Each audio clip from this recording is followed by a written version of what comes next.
Hello friends, Namaskaram. Welcome to Kabir Spoken English classes. Learn Spoken English with Kabir. ఈరోజు మనం who, whom, which వాడకుండా sentences join చేయవచ్చు. Last క్లాస్లో who, whom, which వాడి sentences join చేయడం గురించి తెలుసుకున్నాం. ఇప్పుడు వాటిని వాడకుండా సెంటెన్సెస్ జాయిన్ చేయవచ్చు. ఎలానో చూద్దాం. My barber is an expert hairstylist. He always gives me the latest in haircut. Hair కటింగ్లో మా బాబు చాలా నిపుణుడు. హెయిర్ కట్లో నాకు లేటెస్ట్ ఫ్యాషన్ చేస్తాడు.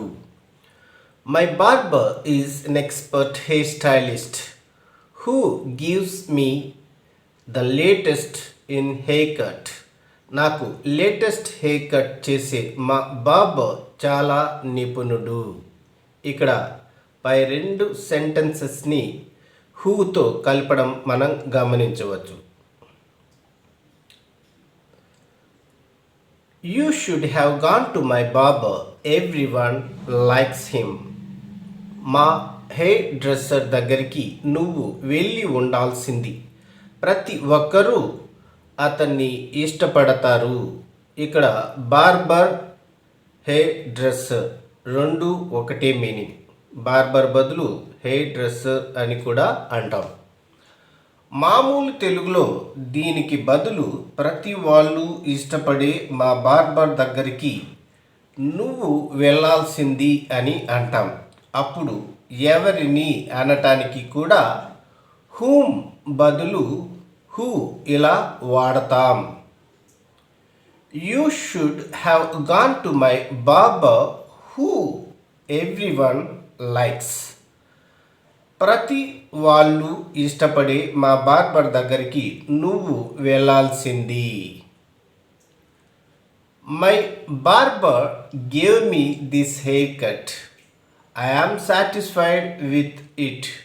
మా బార్బర్ ఇలా హెయిర్ కట్ చేశాడు, ఇది నాకు సంతృప్తిగా ఉంది. పై రెండు సెంటెన్సెస్ని విచ్ వాడి ఎలా కలపాలో చూద్దాం. My barber gave me this hair cut which I am satisfied with. నా బార్బర్ నాకు చేసిన ఈ కటింగ్ సంతృప్తిగా ఉంది. ఇలాంటి సందర్భాల్లో విచ్ కూడా వదిలేయటం వాడుకైపోయింది. అంటే విచ్ కూడా ఇక్కడ వదిలివేయవచ్చు.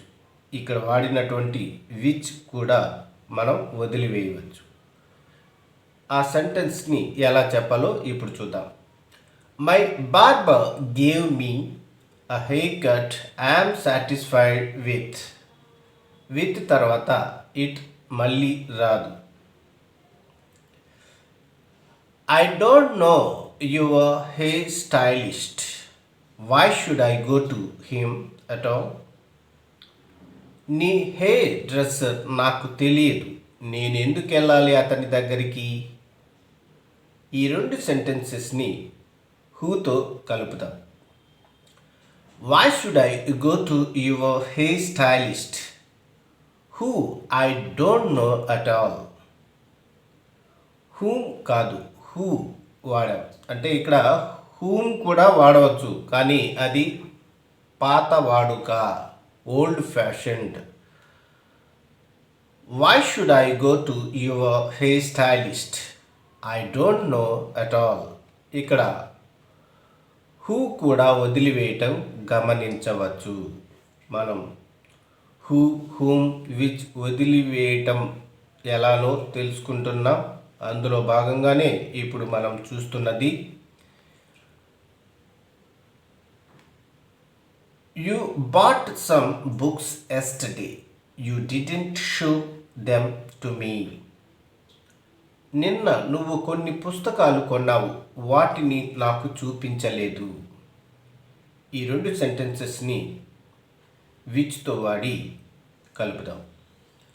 You bought some books yesterday which you didn't show me. ఇక్కడ విచ్ వాడాము. You didn't show me the books you bought yesterday. ఇక్కడ విచ్ కూడా వదిలివేయటం గమనించవచ్చు. These are the books. I bought them at discount of 30% to 40% each. ఇవి ఆ పుస్తకాలు. వీటిని నేను ఒక్కో దాన్ని 30 నుంచి 40% వరకు డిస్కౌంట్లో కొన్నాను. These are the books which I bought at a discount of 30% to 40% each. ఇక్కడ విచ్ వాడి పై రెండు సెంటెన్సెస్ని కలపడం జరిగింది. క్రింది సెంటెన్స్లో విచ్ కూడా వదిలివేయటం జరిగింది గమనించవచ్చు.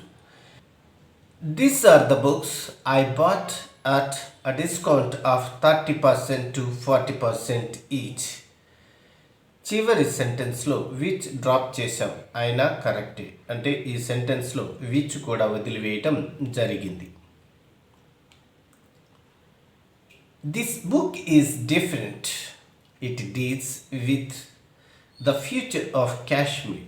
ఈ పుస్తకం ప్రత్యేకమైనది. ఇది కాశ్మీర్ భవిష్యత్తును విశ్లేషించింది.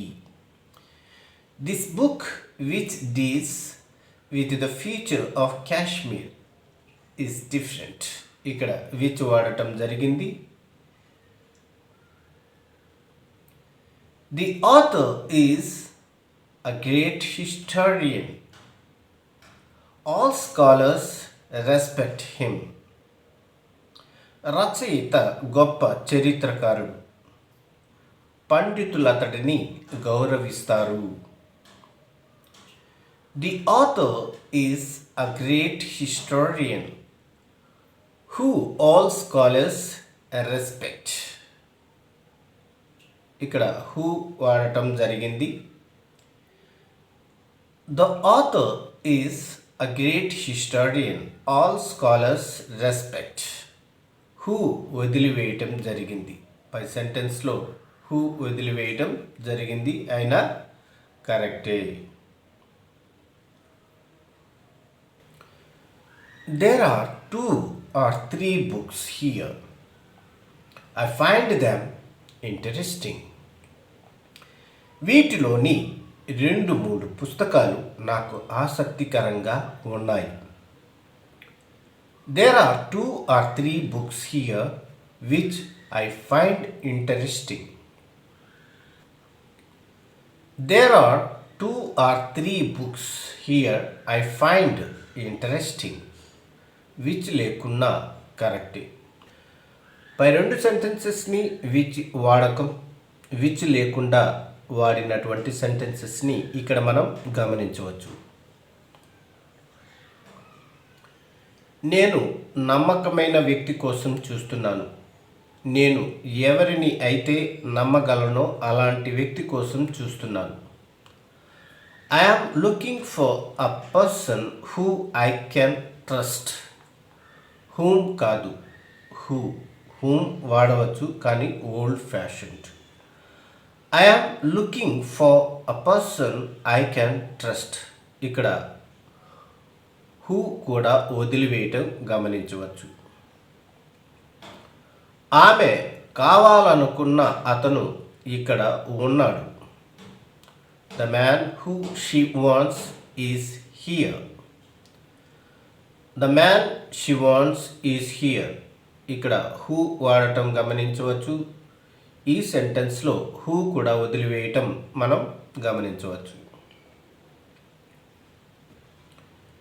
నీకు నేను నిన్న ఇచ్చిన పెన్ ఎక్కడా? Where is the pen which I gave you yesterday. Which వాడకం గమనించవచ్చు. Where is the pen I gave you yesterday. ఇక్కడ విచ్ కూడా వదిలివేయటం మనం గమనించవచ్చు. నేను వెతుకుతున్న పుస్తకం ఇదే. This is the book which I have been searching for. This is the book I have been searching for. కాబట్టి జాగ్రత్తగా ప్రాక్టీస్ చేస్తే హూ, హూమ్, విచ్ వాడకుండానే సెంటెన్స్ జాయిన్ చేయవచ్చు. అలా చేస్తే మన కన్వర్జేషన్ చాలా అందంగా మోడర్న్గా ఉంటుంది. పోలీస్ అనుమానించేది అతడినే. He is the man who are that the police suspect. అయితే ఇలా అనటం ఇంకా better. He is the man the police suspect. Who లేదా దట్ కూడా వదిలేస్తున్నాం. అంటే పై సెంటెన్స్లో హూ లేదా దట్ వాడవచ్చు. ఆ హూ దట్ కూడా వదిలేసి ఇలా కూడా చెప్పవచ్చు. నేను ఎక్కువగా ఇష్టపడే పెన్ అది. This is the pen which I like a lot. This is the pen I like a lot. ఇక్కడ విచ్ వాడటం గమనించవచ్చు. ఈ సెంటెన్స్లో ఆ విచ్ కూడా వదిలివేయటం మనం గమనించవచ్చు. విచ్ ఇప్పుడు ముఖ్యంగా స్పోకెన్ ఇంగ్లీష్లో వాడటం లేదు. ఈ ఛానల్లోనే నేను ఆ ప్రోగ్రాం చూసింది. This is the channel on which I saw the programme. This is the channel I saw the programme on. Which వదిలివేయటం గమనించవచ్చు. అయితే ప్రిపోజిషన్ ఆన్ వదిలేయకూడదు. ఈ రూమ్లోనే అతడు హత్యకు గురైంది. This is the room in which he was murdered. This is the room he was murdered in. In sentence చివర రావటం గమనించండి.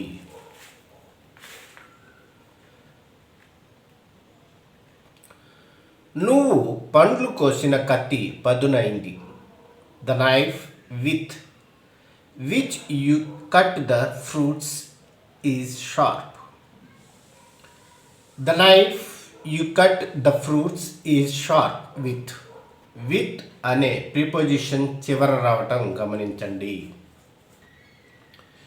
ఇలా వీలైనన్ని సందర్భాలలో మనం ఇంగ్లీష్ మాట్లాడేటప్పుడు హూ వాడకం పూర్తిగా మానేశారు. అందుకు బదులు ఎవరిని అనే అర్థంతో హూ లేదా దట్ వాడుతున్నారు. అలాగే విచ్ కూడా డ్రాప్ చేస్తున్నారు. హూమ్ బదులు హూ లేదా దట్ కూడా వాడటం లేదు ఇప్పుడు. అలాగే విచ్ కూడా లేదు. అవి లేకుండానే we can join two or more sentences into one అని పై ఎగ్జాంపుల్స్లో చూసాము. ప్రతి వాళ్ళు మెచ్చుకునే నాయకుడు అతను. He is the leader everyone admires. Who లేకపోవటం గమనించవచ్చు. ప్రతి వాళ్ళు చూడదగ్గ చిత్రం అది. That is a movie everyone must see. Which లేకపోవటం గమనించవచ్చు. అతడు ప్రయాణించే కార్ చాలా ఖరీదైంది. The car he travelled by is expensive. Which లేకపోవటం గమనించవచ్చు. అయితే ఇక్కడ బై అనే ప్రిపోజిషన్ వదలకూడదు. మీకు ఛాలెంజ్. ఈ క్రింది తెలుగు వాక్యాలను ఇంగ్లీష్లో ప్రాక్టీస్ చేయండి. నిన్న నీతో ఉన్న అతను ఎవరు? అతడు నా friend Tarun. Majority students support చేసే స్టూడెంట్ లీడర్ అతడు. నేను ఏదో పత్రికలో అతడు రాసిన వ్యాసం చదివాను. అందులో నేను అతడి ఫోటో చూశా, అందుకని అడిగా. అతడు రాసే వ్యాసాలు చాలా ఇంట్రెస్టింగ్గా, ఆలోచన రేకెత్తించేవిగా ఉంటాయి. థాట్ ప్రొవోకింగ్, ఆలోచన రేకెత్తించే అని అర్థం. అది నేను గమనించాను, అతడు లెక్చరర్స్ కూడా ఇష్టపడే స్టూడెంట్ అనుకుంటా. సందేహమా? లేదా సందేహం ఎందుకు? అతడు బుక్ రీడర్ కూడా. అతడు చదివే బుక్స్ సీరియస్ బుక్స్. ఈ పుస్తకం అతడు చదవమని సలహా ఇచ్చిందే. అలాంటి స్టూడెంట్స్ చాలా అరుదు కదా. ఫ్రెండ్స్, వీడియో నచ్చితే లైక్ చేసి, షేర్ చేసి, సబ్స్క్రైబ్ చేసుకోండి. అలాగే బెల్ ఐకాన్పై క్లిక్ చేసినట్లయితే మన కొత్త నోటిఫికేషన్స్ మీకు అందుతూ ఉంటాయి. లైక్ చేసి సబ్స్క్రైబ్ చేసుకోవడం వల్ల ఈ వీడియో మరికొంతమందికి షేర్ అవుతుంది. లైక్ చేసి సబ్స్క్రైబ్ చేసుకుంటారని ఆశిస్తూ thank you for watching this video.